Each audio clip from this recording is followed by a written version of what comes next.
Good afternoon, everyone. Arsene. Good afternoon.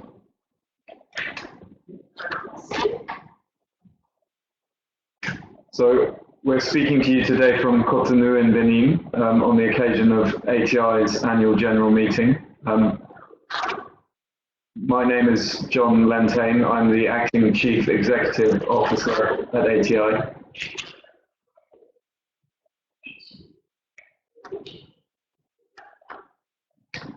Arsene. Yes, good afternoon, everyone. My name is Arsene Dansou. I'm the Managing Director of the Debt Management Agency. And I'm here representing the Minister of Finance, which is stuck in a meeting with his colleagues.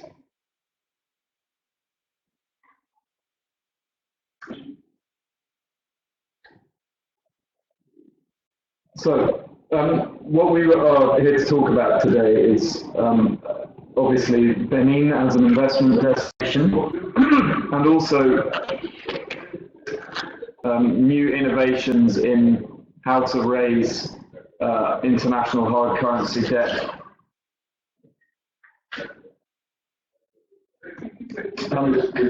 Arsene, let's start with you. Benin as a destination, give everyone a little bit of colour on the economy and the government strategy at the moment. More attractive for investors, more attractive for even local business operators. Many achievements have been done by the government so far. Like for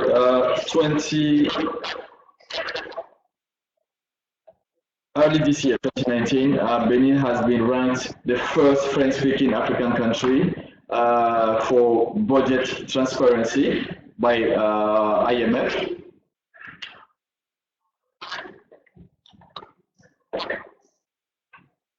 And jointly by the IMF and the European Union as one of the beneficiaries of the Compact with Africa, launched by G20 under the presidency of the German government.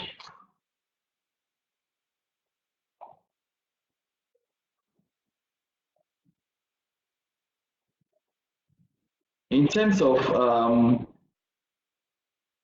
growth and economic development, Benin is part of Benin is also showing this growth and economic development path that African countries has been showing since the last 10 years. So in particular in the Wemel zone, the West African Monetary Zone, to whom Benin belongs, and for which the Minister of Benin is the President of the Council of Ministers of Finance.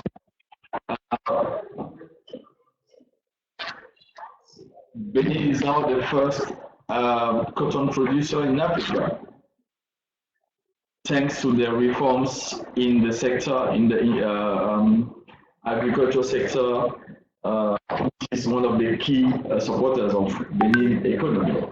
Benin also is trying to develop and diversify his economy and source of revenue by promoting and developing other industries as well. Benin has the biggest natural park in the whole West Africa and whole West and Central Africa, with all the big fives. It offers to the tourists the same pleasure as going to Nairobi in Kenya, or going to Tanzania or Rwanda. Cotonou is at about 5 hours flight from Europe, so people can travel easily to Cotonou. It's going to present shortly Benin as a destination for investors, for tourists, and anyone else who wants to visit the country. Thank you. Thank you, Arsene. The summary of that message is that Benin is an attractive investor destination. It's doing a lot to improve the investor environment. Some of you might wonder what exactly ATI is and does. So ATI is Africa's multilateral investment guarantee agency. People are often familiar with, which is the investment guarantee arm of the World Bank. ATI is the African equivalent of that. We have 14 member states. Current exposures of about $5.5 billion in terms of investment and trade that we have de-risked across the continent. And we're rated in the single A region by both S&P and Moody's. So the key thing that ATI does is to de-risk investment. And that is both debt investment and equity investment.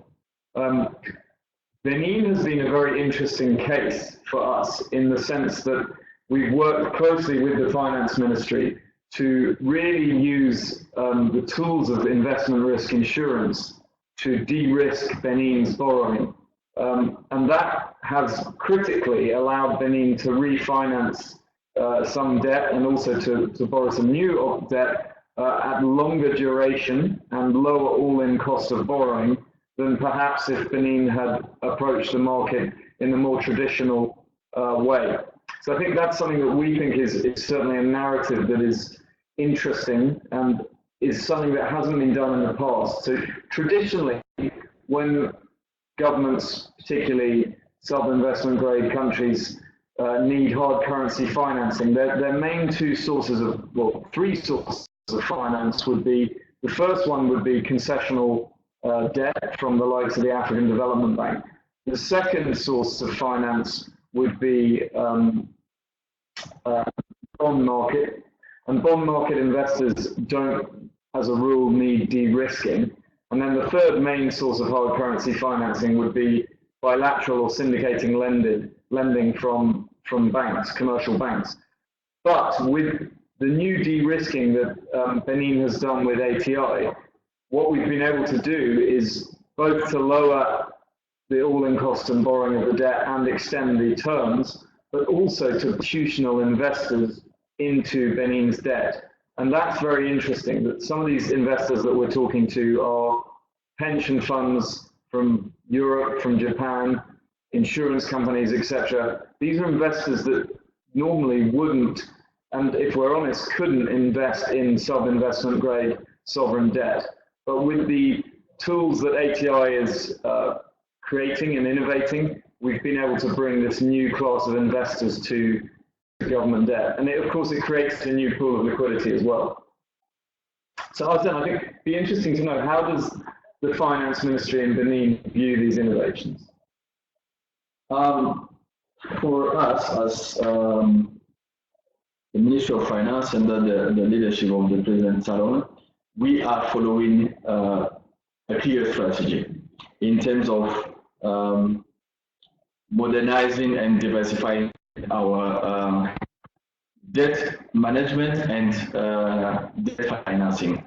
We have a clear strategy in transforming the way we finance our needs to get this project finance to impact deeply and for a very long term our populations, especially the youth, who needs a new way of living, who needs a sustainable environment. So that's why we go for tools like ATI or other de-risking partners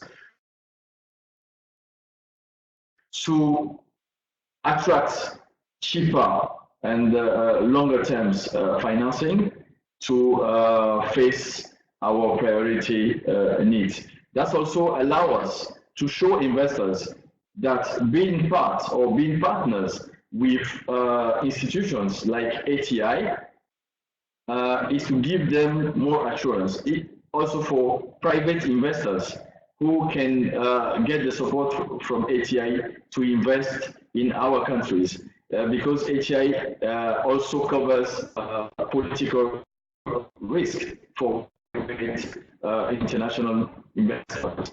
So for us is to change the view on our country, to change the view on our business ecosystem, show a very pro-business government, so that we can develop the country for the next generations.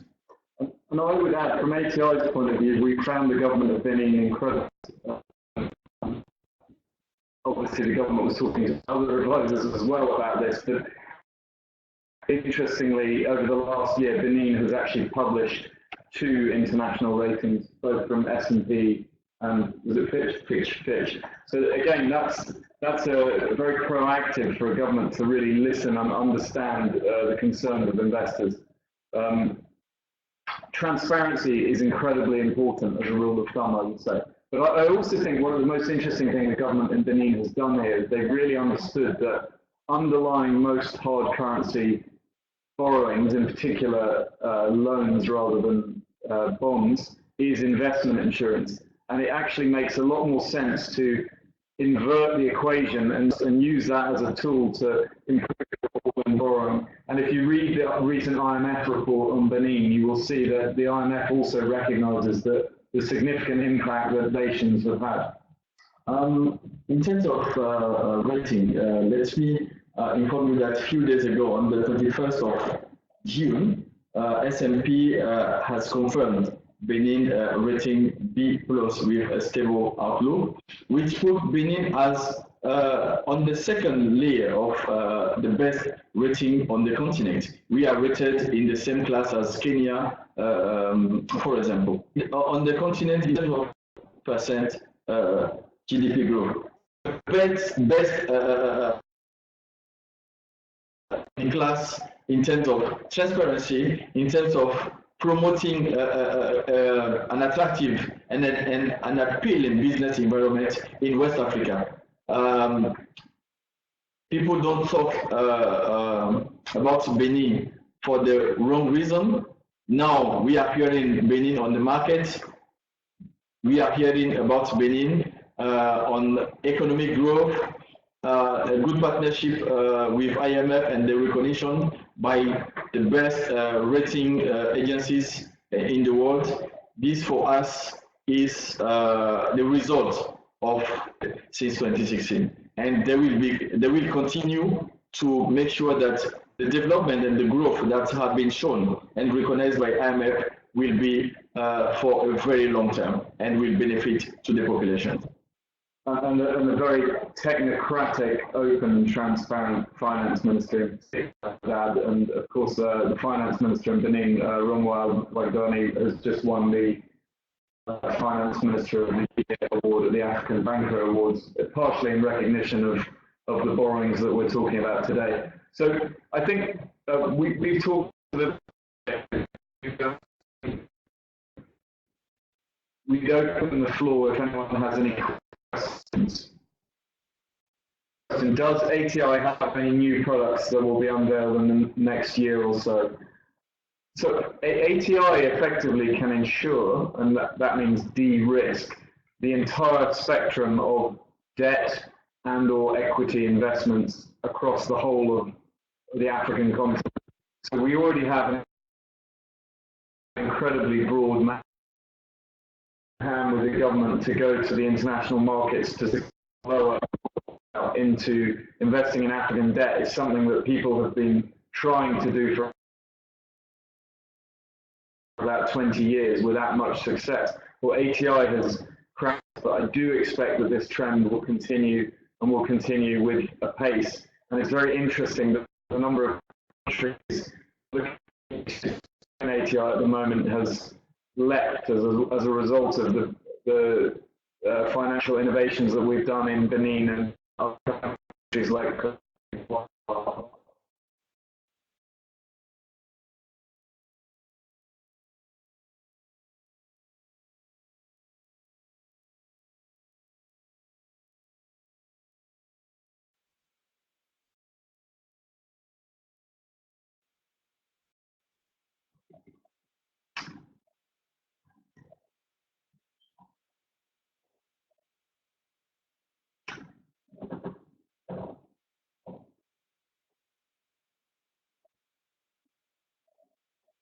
largest Pan-African DFI in terms of portfolio size.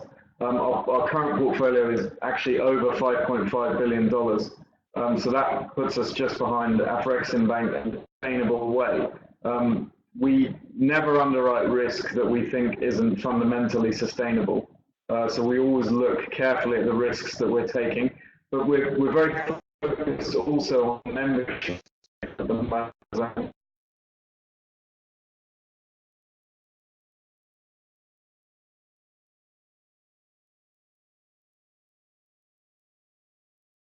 Mentioned earlier, and we expect that we're in advanced discussions on membership with a diverse range of countries, including Senegal, mainly because governments are becoming increasingly aware of how relevant business is that we can do and how we support.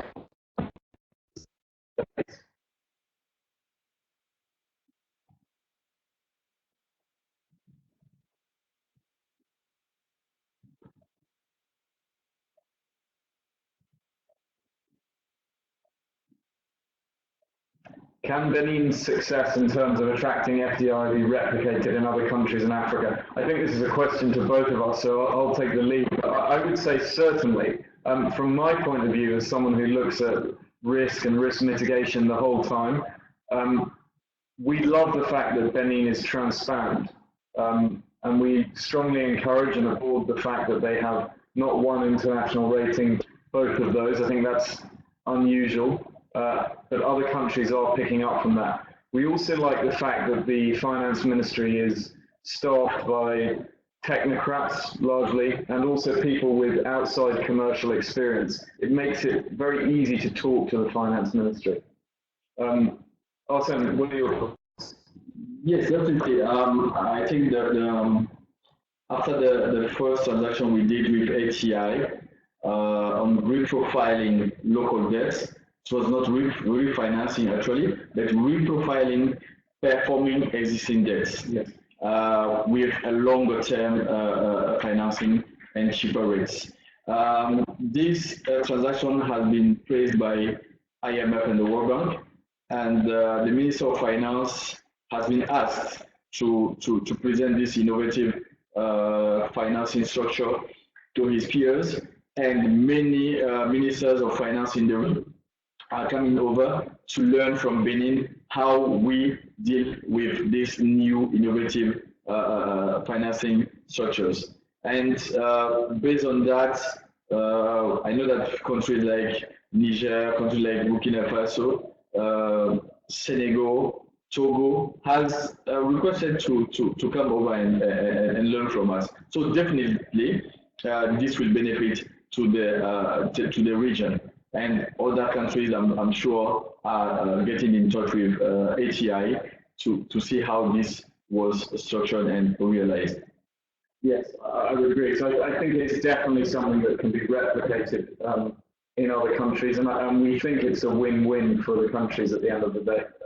Fundamentally, it can lower borrowing costs, it can help make debt more sustainable, it can make liability management in terms of when debt falls due more sustainable as well. There's another question: how is what we're doing changing the relationship between African government and banks? What kind of interest rates will African governments have access to now?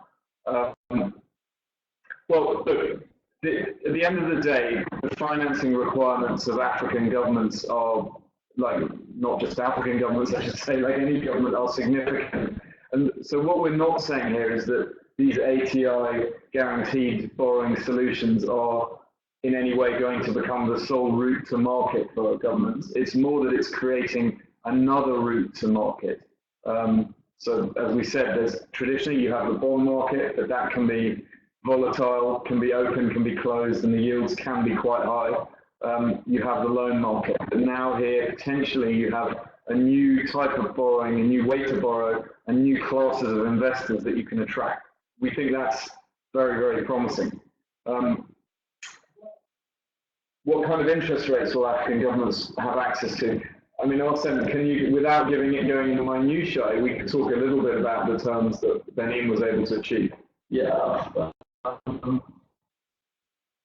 when a country like Benin go alone on the market to raise money, they look at our revenues, our ratings, and the price, the risk accordingly.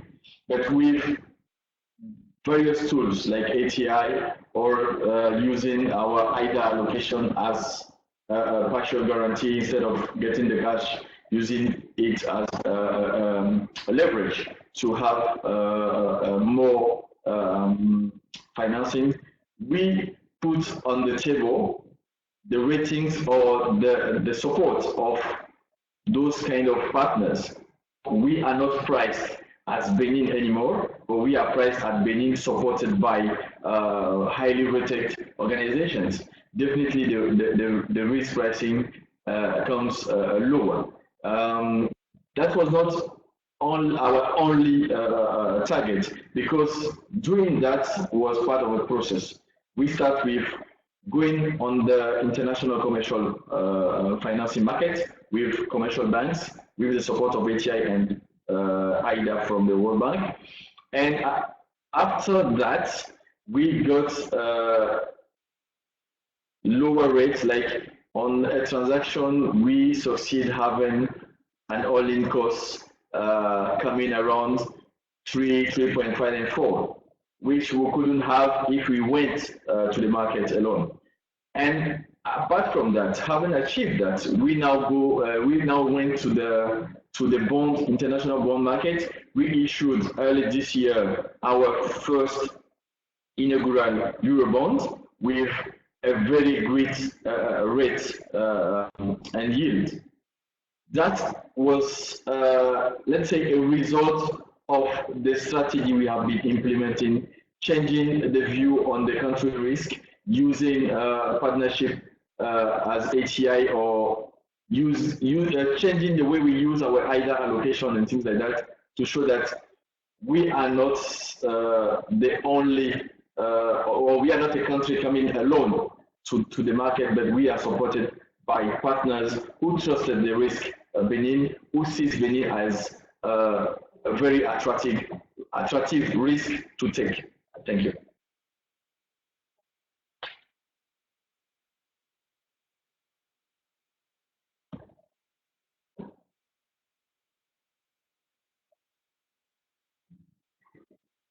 There's another question. Has Africa overcome being perceived as an unsafe destination for investment? I think certainly, as I see things from a financing point of view, the main problem isn't Africa per se. It's the fact that a lot of African countries, and not all, but the majority, are sub-investment grade. And that fact alone precludes huge swathes of investor capital. So that is a key challenge for us, is how can you crowd in this capital that otherwise, if nothing else, purely by mandate, could not invest on the continent or in much of the continent. Again, another thing that we see our role as in ATI is the cliche, but explaining that Africa isn't one country, right? Africa is multiple different investment destinations and jurisdictions. So we're very keen to make the story that there is nuance, and that obviously some countries are reforming at rapid pace and very much changing their own sovereign narrative.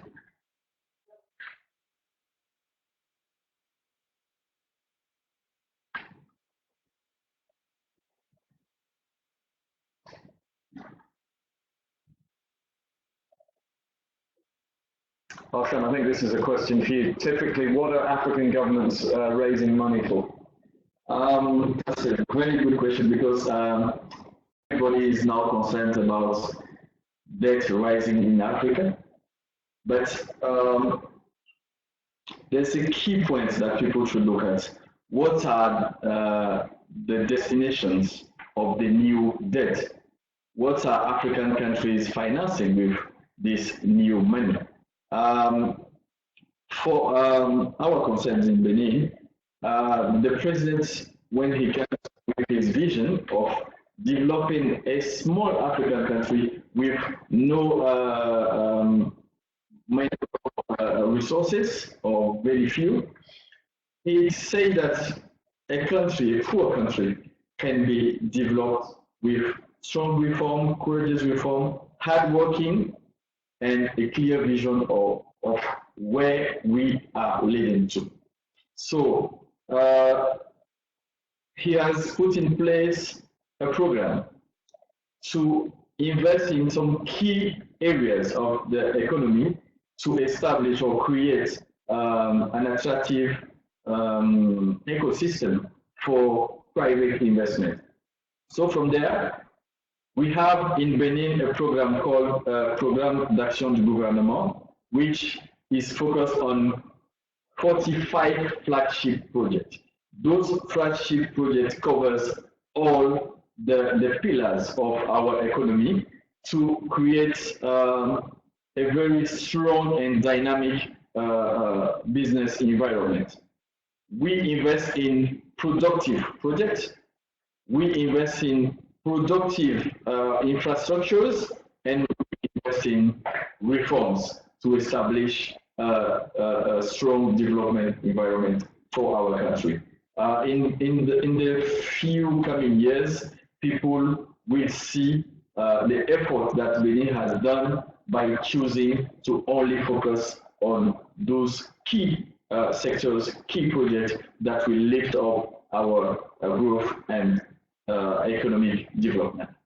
So you could sum up and say that Benin's focus for borrowing has been very much on productive borrowing, certainly in the acquisition of new debt, but also, as mentioned earlier, a lot of what ATI has actually been reprofiling existing debt. So that's taking existing debt that is quite short duration and maybe quite expensive, and turning it out to make it longer duration and lower all-in costs, which of course results in significant savings for the government, and those savings can be used productively elsewhere.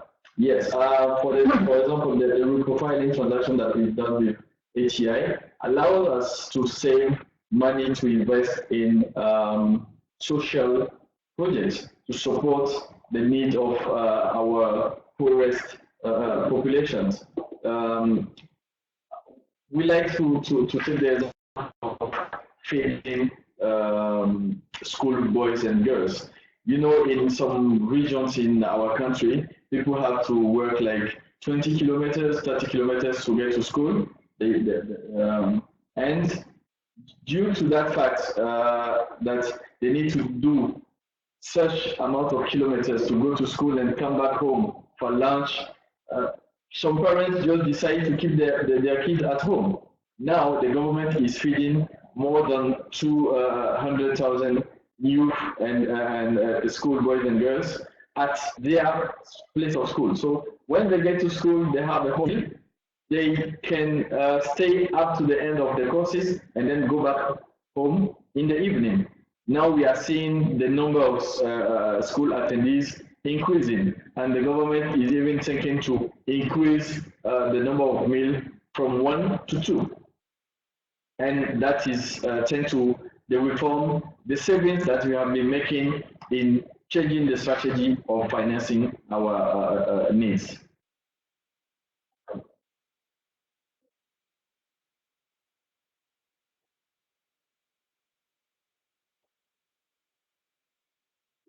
So there's a question, how will this initiative help Benin and other benefiting countries to attract more FDI? I think the key point to remember is that FDI is not purely equity investment, it's also debt investment, like foreign direct investment is either equity or debt. So Benin is already attracting significant levels of increased FDI, both with the debt, refinancing, reprofiling I should say, and also I'm sure on the equity side of things, because a more attractive investor climate is very much going to attract additional equity investment. And I don't know if you have any projects that spring to mind on that front, Arsene. Yes, we have so many projects in various sectors, infrastructure, the port, building hospitals, building factories. We have some investors from Japan. Japan has very few involvement in Francophone West Africa in terms of business investment.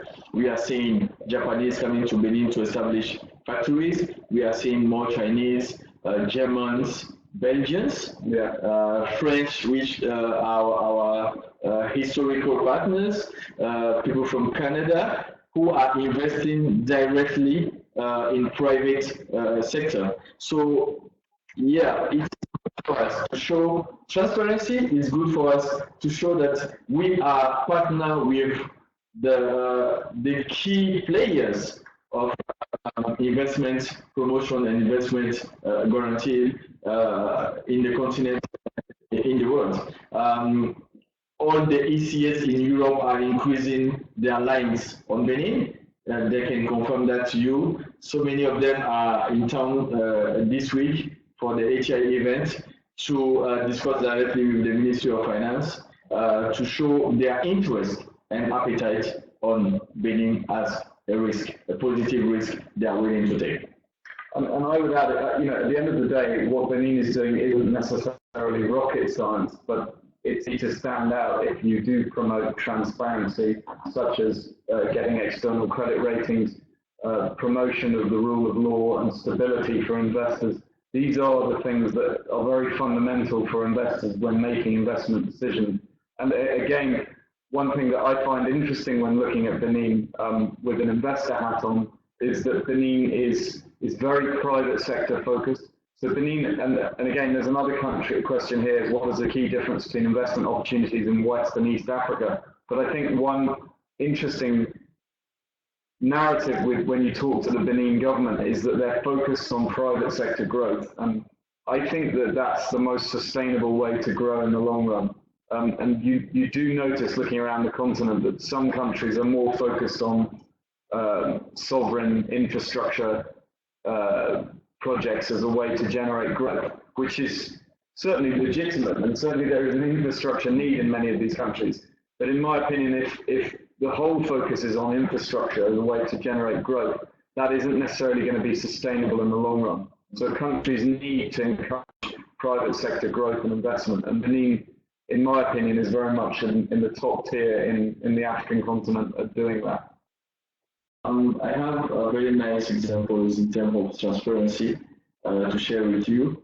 Every year for the budget, the country budget, we have a cartoon in our local languages where we describe the structure of the budget, and this is shared in schools, in villages, so that people can hold their local administrators accountable for misusing the budget that's been allocated to their region. Apart from that, a few weeks ago, we have launched, the tax authority has launched a platform for private corporates and public corporate as well to submit their balance sheet directly from their office to the tax authority. This is the first ever in West Africa, and we are really proud of that.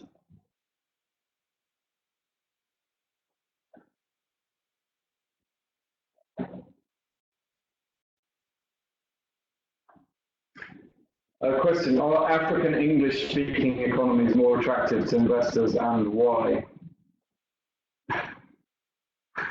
That's to some degree, I think one has to be honest. Obviously, English is the language of international commerce quite a lot, but I don't think that is a deciding factor, in my opinion. I think investors are going to be far more motivated by factors such as the rule of law, transparency, accountability. Sure, if the language is the same, that is always a factor, but I wouldn't say that's the primary driver. Yeah, I think the investors, they want a very appealing and attractive environment. They want to have people, open-minded people in front of them who understands their requirement, their needs, and who can give them the assurance of the good use of their investment or the security of their investment. For example, when we went for the Eurobond roadshow, we did like 5 cities, starting from Paris to Boston. The Benin delegation has surprised all the investors because we did our whole roadshow in English, even if we are a French-speaking country. So nowadays, I don't think that the language is a barrier.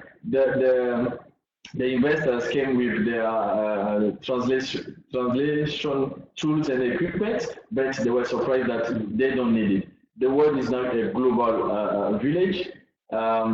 We can understand ourselves even if we don't speak the same language. I think the most point to focus on is what are we bringing on the table as security, as comfort to the investors which are coming to our country.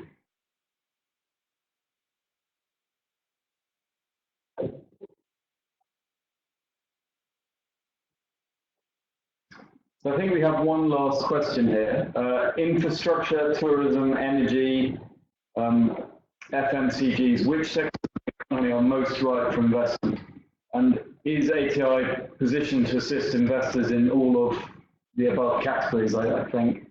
And there's also a question on the African Intercontinental Free Trade Agreement, so maybe we can try and cover both of those quickly. From ATI's point of view, we are sector agnostic, so we do genuinely support investment and trade across the entire economy. We don't just focus on de-risking sovereign debt. We also work with private sector investors and risk takers. We can take risk in the banking sector, et cetera, et cetera. So yeah, we tend to follow the money, I would say, because we're following the investments. So we, as an investment guarantee agency, we don't come up with the investments. That's not our job. But investors come to us, and obviously, the more dynamic, open, transparent an economy is, the more likely that investors are going to be looking at that economy.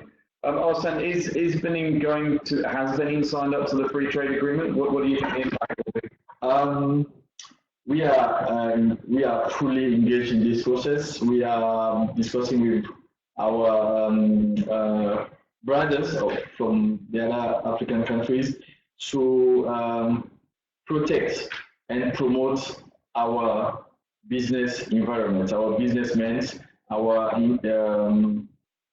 investors. So yes, there are still some questions under discussion from various countries, but Benin is really willing to sign that agreement. Now, this will push as well some countries to maybe modernize their industry, to modernize and make more attractive the products they will sell to the other regions.